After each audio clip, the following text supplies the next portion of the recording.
What's up, everybody? Welcome to another edition of At a Glance, a series in which I give you an appetizer sampler glimpse into a particular faction in 40k. And the goal behind it is to help you decide if you want to look further into a force on your own, or maybe even start collecting that force as well. So up on the chopping block, by viewer request, is the Star Phantom Space Marine chapter. They are a loyalist chapter from the 23rd founding, so they're only a few millennia old, but they have a bit of a reputation for themselves already and a bit of a legacy in that short time. So, with that said, they are thought to be perhaps successors of the Dark Angels, but the Dark Angels deny it. There's nothing really substantial to support that claim, really, unless you look a little bit too deeply into what the chapter does and how they act a little bit. And the Star Phantoms just find it rude that you're questioning them about their origins. It's like, who are you to ask us about us, type of deal. So we don't have any real answers on that front. We probably won't. But the Dark Angels deny them as being of their lineage. So who knows? Even if they are, it wouldn't change anything. They wouldn't magically get Deathwing and Ravenwing squads. They wouldn't magically be part of the Unforgiven and Hunt the Fallen. So nothing would really change. With that said, the Star Phantoms had a homeworld, then they were a fleet-based chapter for a time, and kind of have a homeworld again post-Badab War. And they're still kind of recovering over their horrendous losses during the Badab War, because they took some pretty heavy losses during it. The one thing that I don't like about them as a chapter is that they look at the Emperor as a god. A few chapters, it's definitely in the minority, but there are some chapters out there that view the Emperor as a god emperor, and I find it better when their viewpoint is at odds with the ecclesiarchy, personally. So that's just a personal preference thing. It's not going to make or break them necessarily for you. It might, it's possible, but it's not something you're going to see like visibly by looking at their color scheme or anything like that. So it's just a personal preference thing with their fluff. So the Star Phantoms are kind of an isolationist chapter. They fight alongside Imperial forces, and they did so in the Badab War, but their creation was for presumably guarding a sector of space, and they did so basically by themselves with not much contact prior to the Badab War. So they have kind of an isolationist viewpoint with some things, kind of just keen to do things their own way and by themselves, which kind of rubs some Imperial commanders the wrong way, but it's just the way they've been. What they're big on is death and mortuary rituals and cults. They venerate the dead to a high degree, above and beyond the living. Now, all Space Marine chapters venerate their dead. All Space Marine chapters have their own mortuary practices and rituals and cults and all that. But it's such a big, important, prevalent part of the Star Phantoms chapter. It goes above and beyond what most all other chapters do for the very same thing. It's a guiding force in the chapter's day-to-day activities. That's how much it is a part of the Star Phantoms. They view the God Emperor as basically the judge of souls and the keeper of martyrs. So martyrdom is a huge part of the Star Phantoms, and it could be said that part of their heavy casualties they had in the Badab War is that mindset of being a martyr. So instead of pulling back with your force to fight another day, you would hold the line and your squad would be martyred to protect the greater Imperial victory, or whatever the case may be, right? And so instead of you hold the line to the very last and die fighting, and so the rest of the Imperial forces can continue onward and win. So we can't really say if another Space Marine chapter was put in the Star Phantom's place, if they would have had less casualties or not. But you can certainly imagine perhaps the idea of martyrdom making them fight on and hold ground longer than perhaps they should have if they were facing overwhelming odds. But who knows? They believe themselves divinely blessed by the Emperor to be quite literally the Emperor's angels of death. So being a death angel, an angel of death, isn't just a figurative thing for them as a Space Marine. They quite literally believe they are. And as such, they just seek out the destruction of the enemy. Personal glory or a particular method of combat bringing glory doesn't register with them. They don't believe in that. They just want to kill the enemy. And to do that, what they do, which I really like, is they believe in heavy, overwhelming firepower. And everything about the Star Phantoms that has been exposed to us as readers reinforces that. They believe in heavy firepower, overwhelming firepower.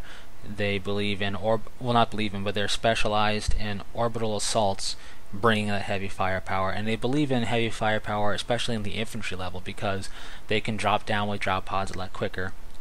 Them and dreadnoughts, for example, can drop down, lay waste with firepower, secure a beachhead type of setup, and move forward as the bigger, heavier war machines are brought to the surface by Thunderhawk transporters. So they believe in infantry carrying heavy firepower. They have a preference for close-range Melta and Plasma heavy firepower.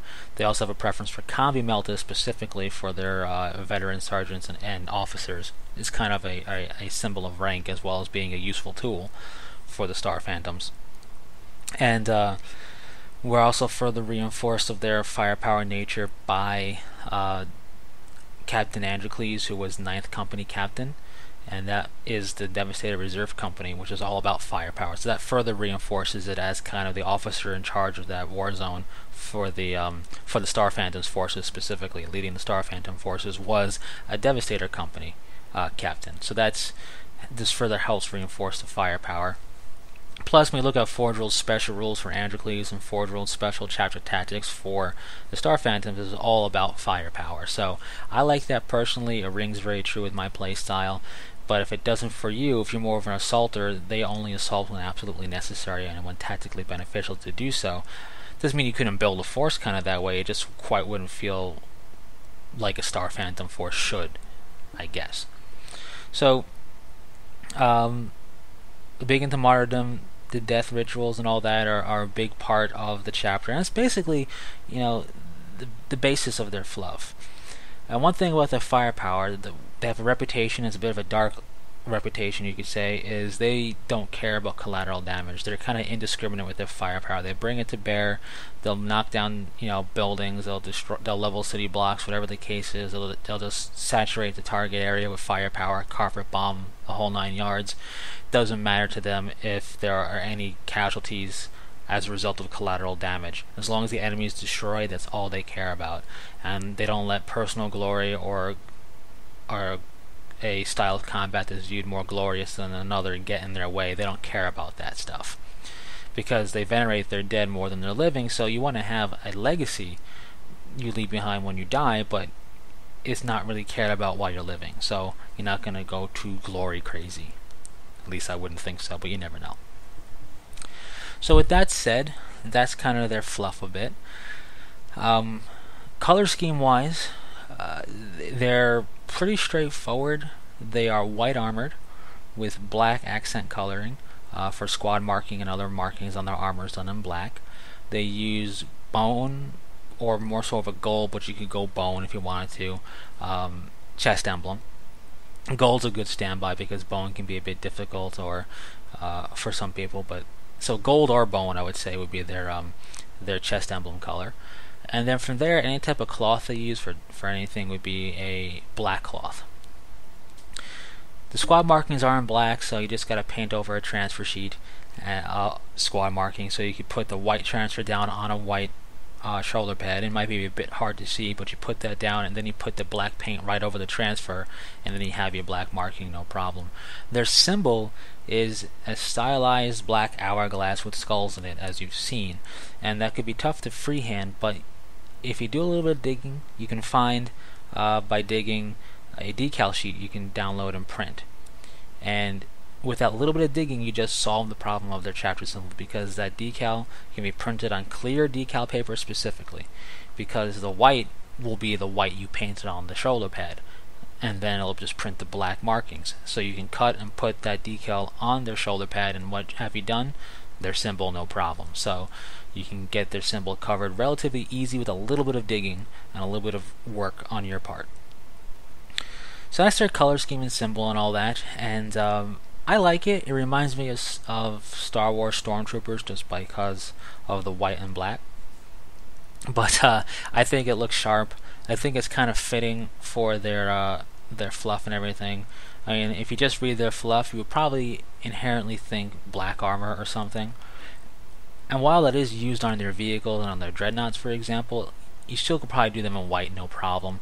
but I do like the fact that it's white armor. It's just a little bit counter to what you're naturally thinking, but potentially. But using black as an accent color is definitely a good move. So I think it's very nice. Whether or not you paint your vehicles as heavily black as some of the artwork from Forge World shows is up to you. I think it's a good idea just to help speed the process along and be a nice counter look to all the white infantry. I think it'll be a nice way to break up all that white and make the army stand out. So I think it's a nice idea. With that said, the codex in question is the Space Marine Codex. Even if you use the Forge World special rules for Star Phantoms, it makes mention of, well, either the Siege Assault Vanguard list that's in the Badab War book, but failing that, the Space Marine Codex. Now, when it comes to standard tournaments and even league type stuff and events, typically Forge World rules are not allowed just for ease. It's just less to keep track of. Now, your area may be different. You may be part of a gaming group for a while, and thus rules are a bit different with the gaming group, but for the most part, from what I experienced, Forge World rules aren't really allowed. So what I will recommend if you're going to do Forge World stuff is to have a secondary GW list, and for that it would be the Space Marine Codex, and you can use either the Imperial Fist or the Ultramarine Chapter Tactics for it, and you'll be just fine. That's something you have to worry about limiting yourself in terms of being able to take. They don't really have anything specific in their fluff that says they don't have this or that, so I think you should be fine. With that said, when it comes to bits and kits, any of the generic Space Marine bits or kits from Forge World or GW will work just fine. They like symbols of and iconography of death and whatnot, so anything like that you can incorporate into your veteran sergeants or the like could work pretty well. One example for thinking outside the box, if you do it kind of carefully, is utilizing some of the Bolter Marine Legion of the Damned models to be Stern Guard. You can paint them up either predominantly in black or predominantly in white, and then you have bone and stuff and other symbols of death already sculpted onto that armor. You can just do all that, and then you can do the flames, so you can either do that in black or you can do that in gold or whatever it is. And I think it will make a cool look. You would have to experiment and figure out, do you want it to be primarily white armor, or you could just switch it up and make them primarily black armor and call it a special squad of Star Phantoms. You can give it a fake name just to make it sound fancy, right? But it's just the fact that it has all the iconography of death and all of that on there in spades as Legion of the Damned. And that's one way you kind of repurpose those models to be something cool in your Star Phantoms force. Just an idea, obviously not necessary, but it's one way to make your force kind of stand out. But outside of that, anything generic from GW or Forge World will work just fine for the Star Phantom Space Marine chapter. And that's basically it. What you have here is a chapter that is a young chapter, but has a reputation with their indiscriminate firepower, not caring about collateral damage, and venerating their dead brethren above and beyond their living ones. So it has kind of a particular look and feel that, if you like that stuff, will work really well for you. They believe the Emperor is a god, and they believe they themselves are divine or divinely blessed angels of death. So they just focus on the destruction of the enemy. They're big into martyrdom and death. So if that's something that you think makes for an interesting chapter with a lot of potential, then the Star Phantoms are for you. Like I said, the only thing I don't personally like about them is their God Emperor viewpoint, but aside from that, I think they're a pretty cool chapter. So if you want a chapter that's big on firepower and doesn't care about collateral damage as a playstyle, and in terms of fluff is big on death iconography and martyrdom and all of that jazz, you might want to check out the Star Phantoms. I think you might like them. The one other thing I have to say with white armor, if you want to weather it, definitely do some tests, because it can be really easy to over-weather white just by the nature of the white color, so just be careful there. Anyways, that's it. Thanks for sticking through it. Any questions, comments, or requests, you can leave them in the comment section, and until next time, take it easy.